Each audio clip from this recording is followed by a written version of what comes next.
د ورور سوال کړی دی وایي چې یو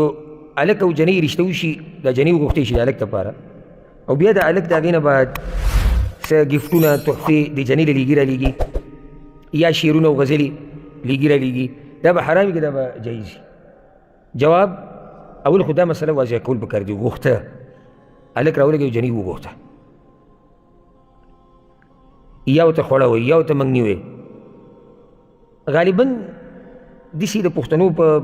اکثرو علاقو کې چې دي کې نکاح کېږي نکاح ورسره هم وتړلی شي نو که نکاح وتړلی شو اگر که اصطلاح کې خو دې ته غوښتنه ویلی کېږي او دې ته بیا هم خوړه ویلی کېږي خو نور دا نکاح ده او دا جنۍ د ده ښځه شوه چې نکاح کې شروط پکې موجود او بعض علاقو کې صرف خبره کېږي نکاح پکې نه کېږي هسې عامه خبره وشوه بس کیسه ختمه شو فرق دی په دې صورت کې او په دې بل صورت کې نو که چېرته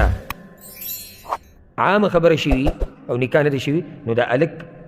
اجنبی دی د دې جنۍ دپاره او جنۍ اجنبۍ دی د هلک دپاره بلکل پردي دي بلکل پردي دي ولې نکاح نه دی شوي نو دله نه دي جایز چې دی شعرونه او غزلې او